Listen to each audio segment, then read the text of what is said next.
So first, when we first work with any clients, we're gonna do two types of things. We're gonna work with two circuits, either a brain-body detox circuit or a brain-body reset circuit. Now we normally do the brain-body reset circuit first, and I'm gonna take you to one of the first services that's included into that. All right, so this room is called the Magnosphere. So the Magnosphere is a electromagnetic therapy. So when you sit in this field here, the computer sends out a frequency and it creates a unified field. So what that's really doing is helping with your bones, your ligaments, your tissues. It's re-energizing them and actually reconnect it to the earth. So that helps with a chronic inflammation. It's going to help rebalance your nervous system, with again help you with sleeping issues, mood, because your serotonin is mostly in your gut. So it's really good for your stomach as well. So this is the first part of the brain-body reset circuit. So I'm gonna take you to the next part.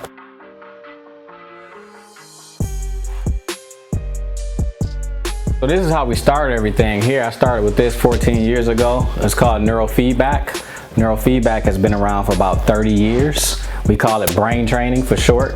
So this is a computer software, and these are sensors. These sensors attached to the scalp. The sensors are actually capturing the brainwave activity. It's sending it into the computer. The computer begins to calculate and pick up all the information that the sensors is giving off, and it's giving your brain an opportunity to become self-aware. So when the brain can become self-aware, the brain can change itself. So this is a 33-minute session. Really good for, like, I used to suffer from anxiety and panic attacks. This is one of the things that helped me to really diminish the anxiety and panic. And again, this is the second part of our circuit. So let's go to the third part. This third and last part of the circuit. So here, this is our flotation therapy rooms. These are custom built float rooms.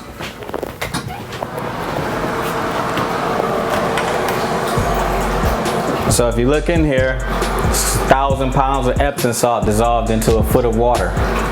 And that foot of water is heated to skin temperature. So when you get in, you lie back and you float effortlessly. It's taking all the pressure off your joints, your ligaments, and when you actually turn the sound, light off, basically sensory restriction. So what that happens is when you're in there for 30 minutes, your brain begins to shut down and go to a meditative state by itself. So it's like the poor man's way of meditating. You don't have to know how to meditate. Because there's no stimulus, you'll begin to meditate effortlessly. So this is the first part of our detox circuit. So the detox is going to start with helping to eliminate like molds, mildews, and toxins, and how we do that is through infrared sauna.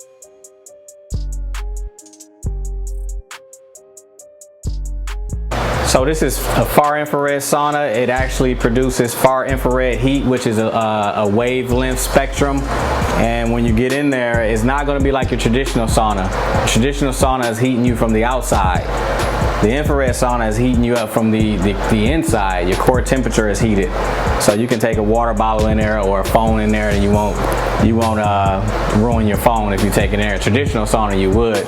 So again, really good with like molds, mildews, toxins, heavy metals. It's detoxing you deeper into the cell versus when you do a traditional sauna, which is heating the ambient air around you. This is actually the third part of the circuit. All right, so this right here is the halotherapy, aka the salt therapy booth. So what happens in this device is that we use pharmaceutical grade salt, and that pharmaceutical grade salt is broken into microparticles. So it creates like an aerosol mist that's blown into it. So when you breathe it in and it's attaching to the lungs, it's helping bring out the mucus. It's also helping to trap like bacteria and viruses as well. So this is another part of the circuit program, the detox circuit program. All of our circuit programs include 3 different services to basically create this synergized effect between them.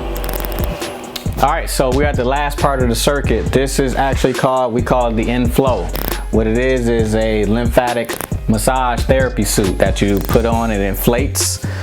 It inflates, and it's basically pushing the lymph, because your lymph moves upward. Your lymphatic system is mainly responsible for detoxification. So It's moving upwards, moving the lymph all the way to the heart and to other detoxifying channels, and that's really good with, again, just like moving waste products, you know, helping people with fat reduction, water weight, and just overall wellness. This is the last part of that circuit, and again, this completes the detox circuit. All right, excited for another episode of Beyond the Ball. I'm here with David McCullar at Inception. Some of you may have heard of Inception already. Some of you may have not heard of Inception. It's my goal that by the time we finish this interview, by the time we finish talking, not only do they know what Inception is, but they understand the benefits and the reason why they need to, even if they're not utilizing a service like Inception, they need to be paying more attention to their mental health and mental well-being of the athletic side. It's always said, you know, sports are 90% mental and 10% physical. And games are won and lost on the mental side, not necessarily on the physical side, right? It's the team that's better prepared. It's the team that's able to adjust and handle, you know, overcome adversity. The team that's able to make adjustments, whether it be halftime adjustments, whether it be fourth quarter adjustments, whatever the case may be. So clearly, from the coaching standpoint, it's very understood that the mental aspect of the game is vitally important, but it seems like we spend 100% of our time training that 10%, right, and 0% training that 90% or that most important piece. And one of the things that intrigued me and made me want to call you and reach out, long story short, David and I went to high school together, and the high school that we went to, long tradition of excellence, long tradition of winning. And I was sitting back and I was watching some documentaries, and I watched Kobe when he talked about mindfulness and how his career shifted when he gave a focus to mindfulness.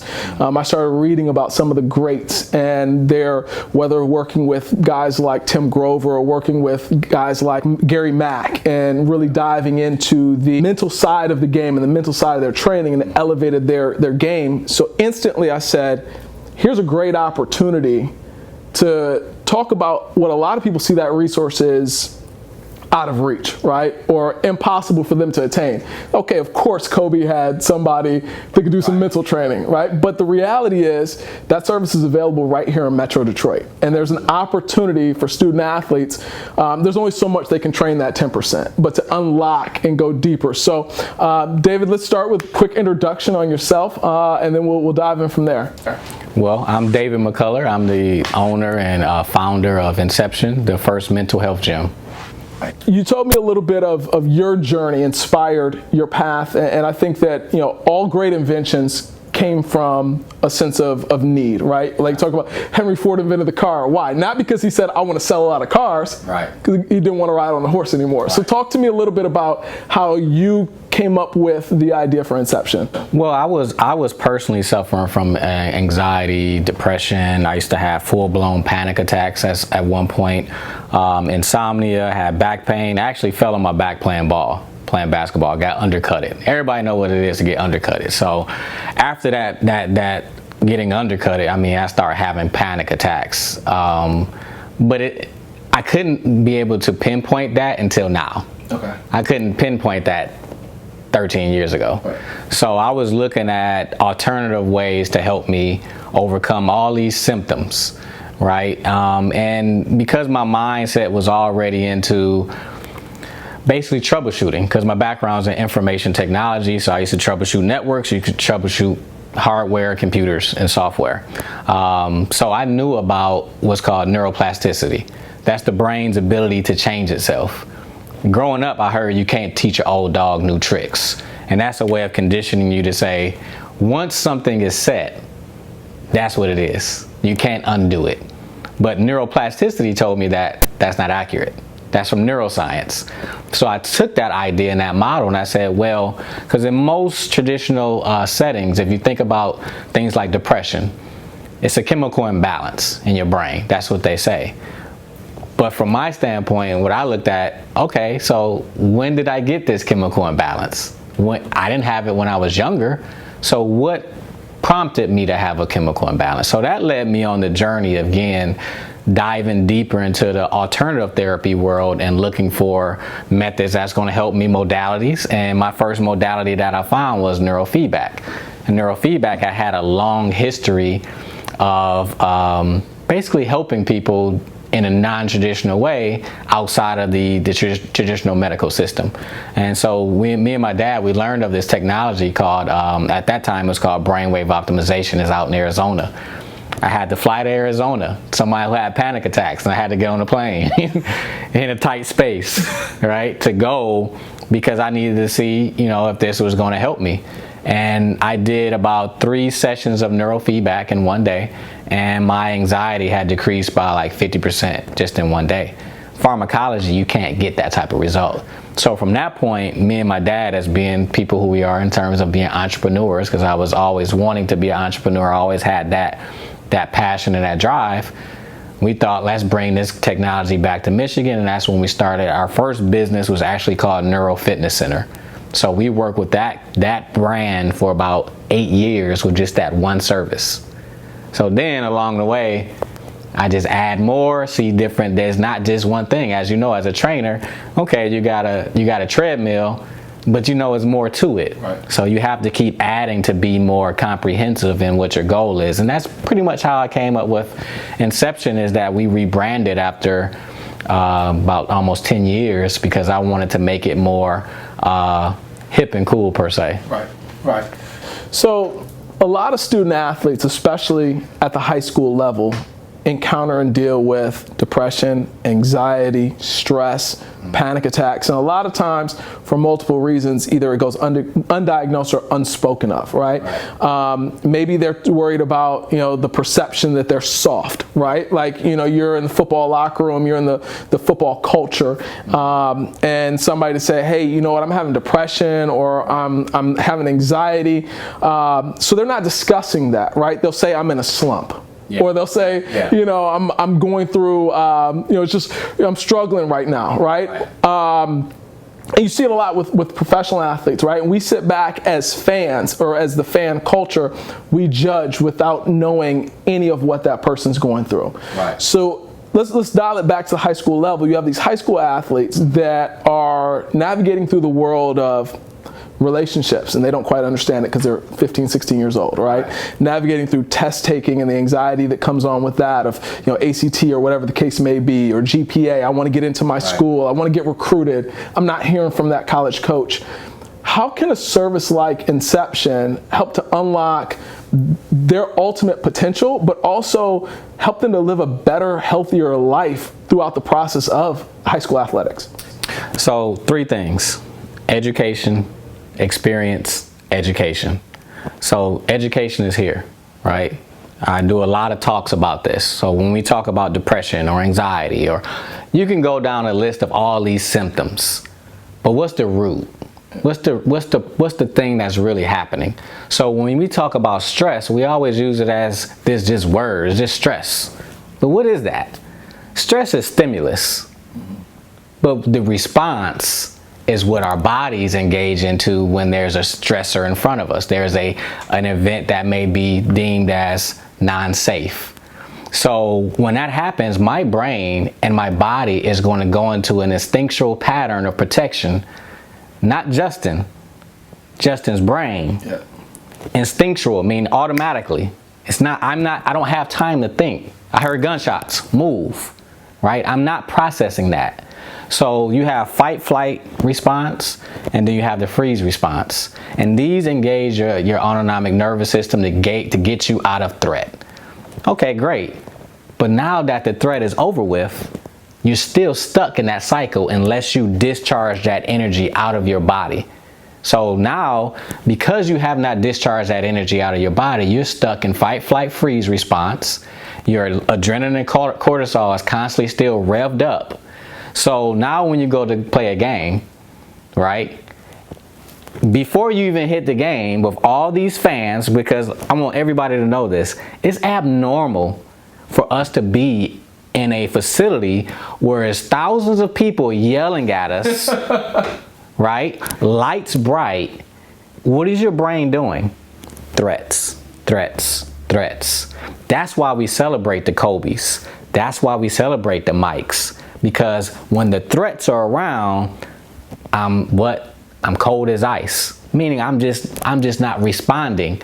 No, they've conditioned themselves to one, be in the present moment where those threats aren't threats, because it's our brain just responding to stimulus that we believe is threatening. So it would help them, because we're able to pull that brain and that body, not even really pull, allow the brain to become self-aware that it can change itself and move into a better state of relaxation. So now, like Steph Curry has been floating for quite some time. Why do you think his demeanor is more calm if I'm gonna go make a shot? Because his nervous system is at 0. When you go to a game, and if you're already stuck in stress and trauma, you're not at baseline. Yeah. You're already at 20. Yeah. So now when you go to the free throw line to shoot a shot, if you were at 20, what are you at now? Now your cup is spilling over, now you missed the shot. Yeah.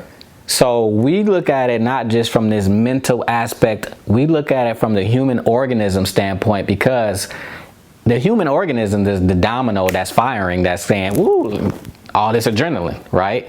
So we can get that to stay calmer when there's a threat. Then all of a sudden you have access to all of your faculties, which you didn't before. So we don't give athletes something that they never had, right? We're not wiring your brain to do something that it can't do. We're just giving you your resources back, because all your resources is used towards survival. Awesome. And talk to me about some of the results that you've had with student athletes, or not just student athletes, but athletes in general. I know you've had professional athletes, MMA fighters, even high school and collegiate athletes. So talk to me about some of the work that you've had with them, number one, and then let's talk about the consistent work, right? Because a lot of people think that, you know, they can go to the gym 1 or 2 times. Yeah. Or for a month or 6 months. Mm-hmm. You know, you constantly hear, I'm gonna get my summer body, right? Yeah. But not my lifelong body. Right. In the athletic space, we kind of understand that it's a year-round process. It's something that has to be done, that has to become a part of your lifestyle. So talk to me about adding, and the athletes that have added the brain training into their lifestyle and how that's impacted their game. You talked a little bit about Steph Curry, and you know, on our tour, I saw the flotation therapy, and I can just imagine how that is a game changer for somebody, and to be able to, like you said, get them to 0. Talk to me about some of the responses and some of the successes you've had in dealing with athletes up to this point. Right. Well, let's talk about the number one success, and people may not find it to be a success because how we're conditioned to think about it. Sleep. When you sleep, your body repairs itself. Yep. That's the whole point of sleeping. So the body doesn't have to deal with outside resources. The stimulus has reduced. Now the body can begin to heal in a better way. So I've worked with MMA guys where they would go into a fight, but after the fight, they can't go to sleep. Why? Because now they're stuck in adrenaline and cortisol, because your body is not saying, your brain is not saying, hey, we just had a fight, you know, we were just training for a fight. That's threat. Yeah. That's life or death. And one false move, I can die. So that's a very serious thing. And even if it's not serious perception-wise, it can be still. Even if I'm playing ball, it's not life or death, right? But it's still life or death based on my perception. So when we do things like brain training and we get that nervous system to calm down, all of a sudden I'm sleeping better. So now my rest and recovery. So being able to rest and recover is going to help, because most athletics, first of all, they're running you into the ground, right? And we're starting to learn that that's not good, right? I have a bio strap on. I measure my HRV, my heart rate variability. So I'm aware of what's going on in my body. I'm aware of what's happening when I sleep. So if I work out one day and the next day I see my HRV score is not good, you're not recovered. Guess what? Don't work out, right? So most people, their nervous system is back. You already on 10 and you go into a workout, which is more stress than you go into your game. Neurofeedback, let's bring that down. All of a sudden, so like people like Jordan Morgan, one of my guys, U of M, used to play power forward, University of Michigan. Now he's overseas. Anxiety was one of his issues, you know, and he started to come in, started to do a lot of our programs here.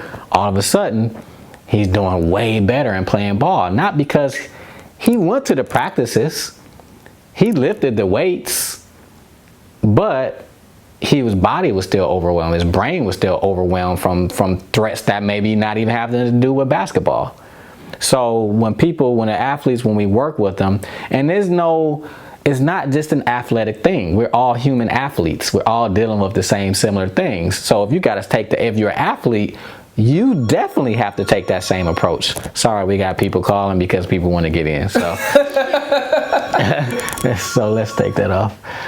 So if it calls again, then you better start calling, because people trying to get in. But yeah, so it's back to, we're human athletes, and I don't have the same level of stress as an athlete. People may think, so I said this to somebody, they was talking about athletes having all this money, and meaning that since they had all this money, they had less stress, see? So, yeah, you think that your perception is, your life is good. You got money. Yeah.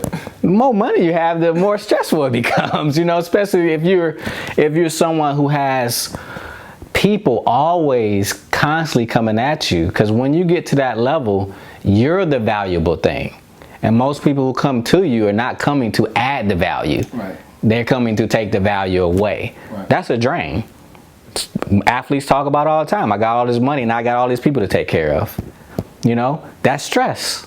And your body's responding the same way if it's a saber-toothed tiger coming at you. We think there's a difference. It's the same neurophysiological response. Whether it's somebody holding a gun to your hand or you at the free throw line and you got to make these 2 free throws. So again, let's get the baseline taken care of, where you have access to these faculties. Again, what are the faculties? Ability to fall asleep, stay asleep, wake rested. Ability to focus and concentrate. You're reading something 3 or 4 times, but you can't retain the information. Neocortex shut down. I'm not into taking in information right now. I got to fight this threat. It's like having, your computer open. You have all these tabs open at the top, and then you try to go open I'm gonna watch a Netflix movie, but you got 20 other tabs open, and then you're like, why is it buffering? Why is it? You're using all your resources, and that's all that's happening with your brain and body. So just think about all the threats. Environmental threat in terms of lack of safety in the environment. You don't feel safe wherever you are, and safety does not have to do with physical danger. Safety could be you're a kid and your parents are emotional abusive. That happens often. Then there's actual physical danger. You're hearing gunshots all the time, right? Things of that nature. Air quality. You breathe in molds, mildews, toxins. Your body still finds as a threat, still has to respond to it. The water you drink has to still fight against threat in the water. They're putting actually microtoxins in the water, microplastics. And microplastics is actually like synthetic estrogen. So now your hormones are off balance, right? So then you got food. That's a whole, so you got all those threats that your body is constantly fighting against. So when you think about it, you being an athlete, you're literally going to war. I mean, that's what it is. When you're on that football field, that's war. Absolutely. And there's people surrounding you, rooting you on to win the war. That's a lot of threat. So as I talk about this out loud, I feel even more empathetic towards athletes. Like, that's a lot, because you're society's entertainment. And we hold you up to this esteem, and when you fall, we tear you down. So that's a lot of threat to have to deal with. So if you're an athlete and you're not doing stuff like this, you're behind. 100%. You're behind. The top athletes already know. You touched on something that it stood out to me, and I've done a little bit of research on it. Catapult has a system where they gauge, like you said, the HRV, and they're checking, and they want to know. What they were using it as, and University of Dayton had the system, and I thought it was amazing. They could literally, after practice, look at the heart rate ranges, who was practicing hard today, right? Like who was giving it their all, like you said. How rested were they after? Like, they're monitoring, engaging these things. Mm-hmm. The value of having something like that at the high school level for a student athlete that says, "Hey, I want to be a pro." right? And we hear it, right? We hear it from everybody. I don't think that there's anybody that's serious about their sport at the high school level that part of them doesn't want to play professionally. When you talk about giving them that edge, being able to understand how well rested you are or not based off of how you feel when you wake up in the morning, because sometimes we lie to ourselves, right? Like all the time, I'm like, okay, I'm gonna go for a run today. And my body tries to tell me, not today, right? But inside of me, because of that competitive nature and that athletic, kind of bravado that's already been built in me, it's like, oh no, I can't lose today. I can't not do this. Like I can't, I look at it and say, okay, that's an excuse, or I'm giving myself outs, or I'm trying to create excuses. Having a scientific way to chart and track, is your body ready? Is your body optimally primed for growth today? Is your body in a position to get better, or are you working into your detriment? Having some sort of way of gauging and tracking that. Talk to me about the value of that. And ideally, I mean, as we're talking through this, and it's funny, like the more we're having this conversation, I'm thinking about, imagine high schools. I think back to my time at Spire, like a prep school having this sort of technology for their athletes. That to me is the ultimate, like, all right, hey, you want to be a pro? We're going to give you this. So talk to me a little bit about the advantages that tracking and charting and staying on top of the technology and the scientific side of athletics can give to a program. Well, one, you can't change what you can't observe. You're a coach for a reason. You are the observer for them, because I can't see myself. I can't see outside of myself. So you can see a play and say, David, why I need you to go here, you were here. Oh, I didn't know. Or a mirror. I need to be in front of a mirror. I need to record myself and then play it back. It's the awareness that's going to make you a more efficient athlete, because again, you can't change what you don't know. So if you take a look at the difference between Kobe and Michael Jordan, they both worked with Tim Grover. Kobe ended up with way more injuries in his career than Mike did. But even though Mike was more hardcore, Mike listened to Tim Grover more than Kobe did. Because even Tim said there was times where he would say, oh, Kobe, let's shut it down. And Kobe say, no, let's keep going. Because the Mamba mentality is about pushing through, but you also have to be smart. Understand that, yeah, I can still be focused, but now my body, that's the Mamba way, listening and focusing in on what my body is saying, because you have to, one of the 7 habits of highly effective people is sharpening the saw, right? Take time off, sharpen the saw, then come back sharper. So I think that once we're able to, this is the new wave. Like again, if you're out there and you don't know about these things, you walk around with a phone in your pocket, all this information is at your fingertips. Absolutely. And you should be on it, and you should be doing charting your progress. Where am I? To be able to make those changes. So that's the next step, is just more awareness for the athlete to know how they are feeling. And not just the athlete, but the coaches, because the coaches are driving. Okay, we're gonna do 2 days, but your team is running. they're down. They need. Phil was really, and that's the difference too. Phil was really good. Phil Jackson was really good about, hey, these guys. You saw it on The Last Dance. He said, okay, guys. Oh, Dennis needs this. He was aware of what this guy needed. He's aware of what his players need. So that's where the next part of the game is, not just the technology, but just in the mental, emotional side, and understanding the psychology behind your players, and also understanding their trauma patterns. This person comes from this type of home, this affected him this way, so I know I need to know how to coach him. Like, you can't coach everybody hard, and you can't coach everybody soft. You need individualized coaching between each player, and that comes with awareness. All right, so you talked about understanding your players and the individualized approach to coaching. Obviously, there's a ton of value that you can bring to not only an individual student athlete or individual athlete, but to teams, to organizations, associations, etc. Talk to me a little bit about, because I think that one of the misconceptions or perceptions is things like this are so out of reach or so unaffordable, not something that, you know, a normal team could do or a normal student athlete could do. So talk to me a little bit about some of the programs and some of the ways that you make it so that it can become a lifestyle choice. Right. Well, if you go anywhere else, it may be unaffordable to you, but because I had been in the industry, I'm going in 14 years now of doing this, and that was one of my biggest things was like, man, I really wish this was more affordable for people. And so I had always kept that in mind. How do I make it more affordable? And so as we kept adding more tools too, you know, we just really start getting the fine tuning this out, which is our circuit program.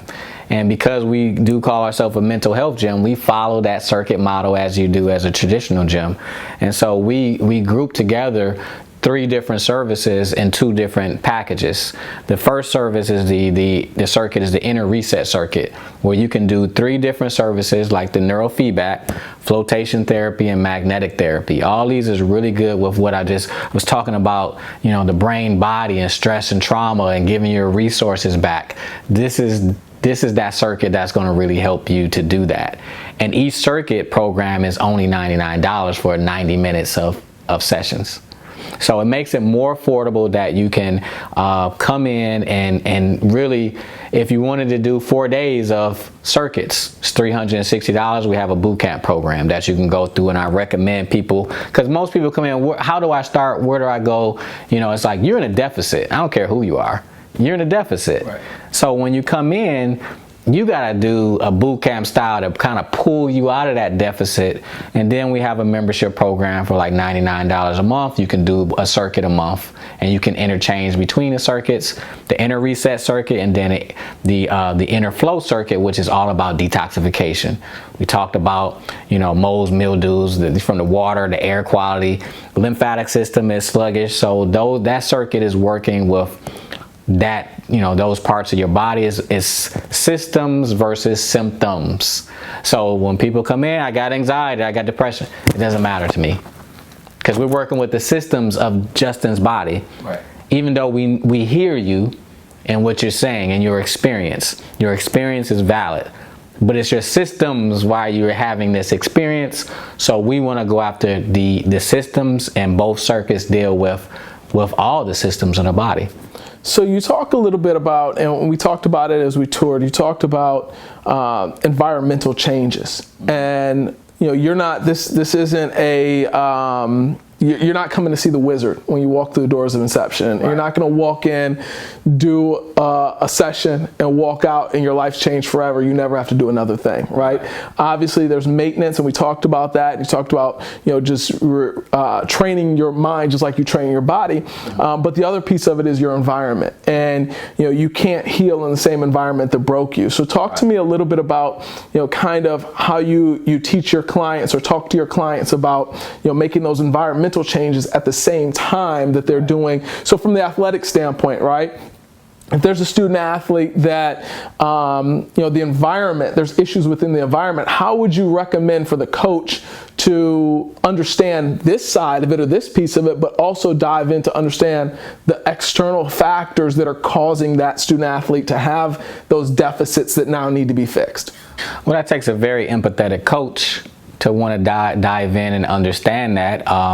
You know, again, you were saying earlier about the weakness aspect, things being weak because I suffer from depression or things of that nature. And it's like, these are real life things that's happening. It's not, that experience is very valid and very real. So a coach, let's be honest, most people who are Black Americans who are really good come from not so great upbringings, you know, not so great environments. So, you know, even in that still, if you're still stuck in those environments, you have to try to make your home that you're in. You may not be able to control the outside environment, but in that home, the parents, they dictate the environment, right? So things that you can do is cut off certain stimulus that has to do that trigger you. If you know that triggers you, don't engage in it. You know, and I'm talking about entertainment-wise, things we watch on TV, and also relationally, we get into these things at an early age, and I advise people to really try to, if you're going to focus on your craft.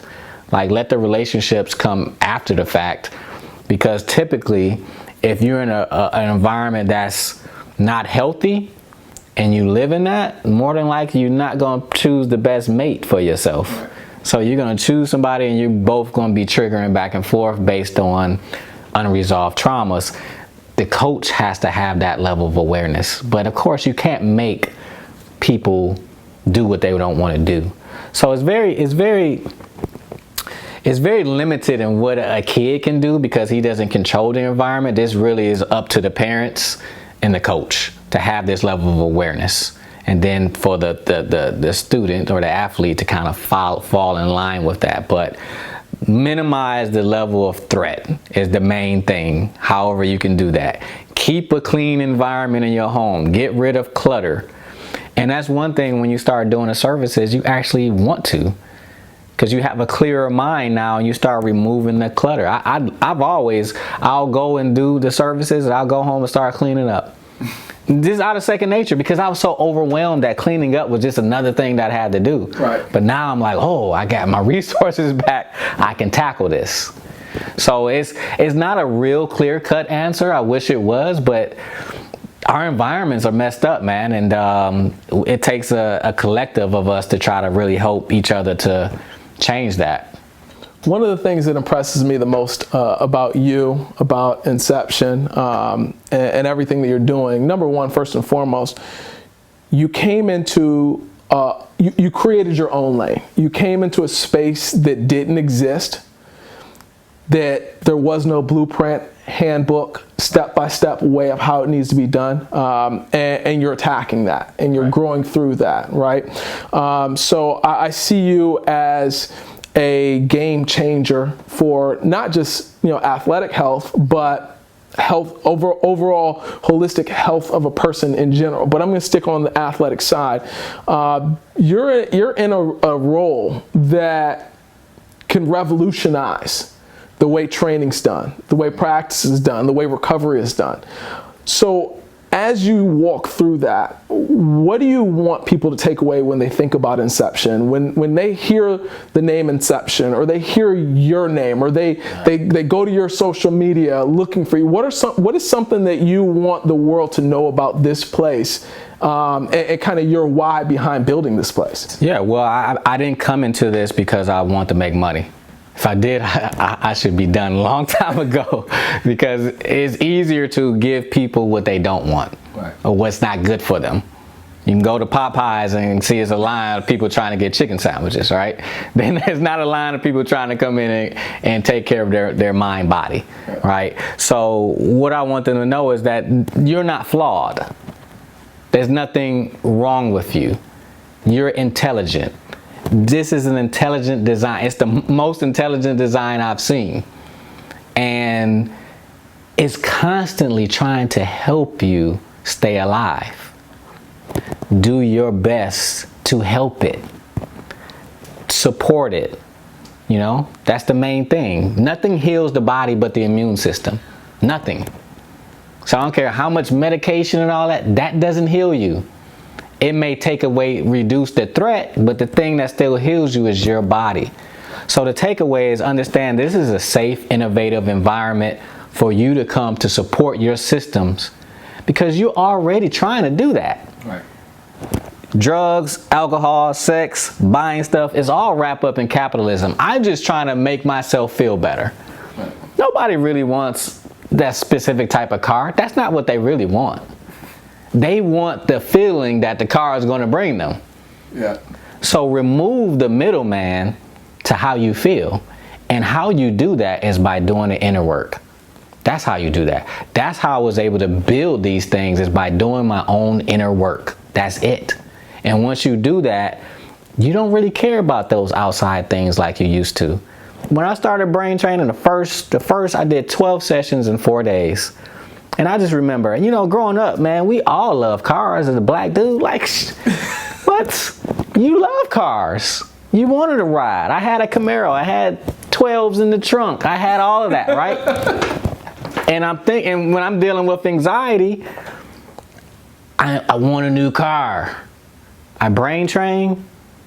Where's that thought? Where's that idea? It was gone. Because I didn't really want a new car. I just wanted to change the way I felt.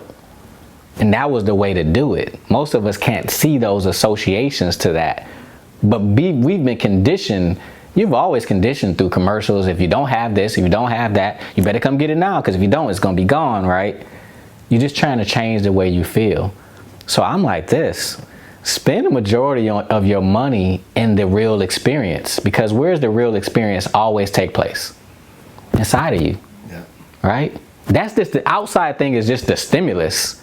The response of feeling good and happy is here. That's why people ask you, why are you so happy? Well, do I need a reason? Well, yeah, based on society, something good had to happen to you to give you the response. Well, what if I just sit here and make the determination in my mind that I want to feel good? My body can follow that. And that's the biology of belief. So I think, again, remove that middleman to how you are on your inside, and guess what? Playing sports is going to become much more easier for you, because now you really get back to playing it for the love versus I just want my dad's love and respect and admiration, or I want my people to value me. Find the value on yourself first. Jordan, I mean, look at Jordan, man. I love Jordan, and just seeing his upbringing. He had a 2-parent household, and he didn't get the love that he wanted from his dad. That's why he was really so competitive, right? It was all going to Larry. It was all going to Larry, right?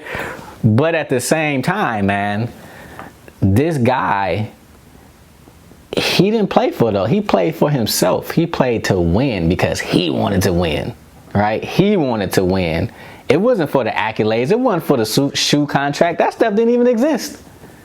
Now we have different reasons why we play sports, and it's more about business, less about love. And I think that's where you get real caught up in a bad trap, because once you get it, you're not going to be able to hold on to it, because everybody, no matter who you are, you break down, right? You're going to break down and you're going to retire. And if you have not done that internal work, when all those lights go off and all that stimulus is gone, it's like you've been conditioned to receive all that love, and when it starts to fade away, you're like, what happened to the love? Well, you don't feel love for yourself. You still need that. So the inner work is what helps you to kind of really work through all of that and become a better human being. Forget about the athlete part. Become a better human being is going to make you become a better athlete. For sure. Man, I feel like I learned so much about myself, but also from a coaching standpoint, right? Like how to be a better coach, how to be, I think about this and I can't help but to think about, man, I would love to have a team to bring and to incorporate into these type of surroundings. So I really think that like I said, you're a game changer, and what you're doing is gonna change not only student athletes' performance, but ultimately change their lives. And that's what Beyond the Ball is all about, right? Like at some point, the ball's gonna stop bouncing, the air's coming out of it, and we have to prepare these young men and young women for that life beyond. So the work you're doing is amazing. I look forward to continue to watch you grow, continue to watch you shine, and continue to watch more people get an understanding of not only what it is, but the importance of it, and the need for it in their career. So I thank you for taking a moment to educate me and my viewers, and sharing your time with us, because I know how valuable it is. You could be floating right now. Yeah. So I appreciate it, man. Thank you.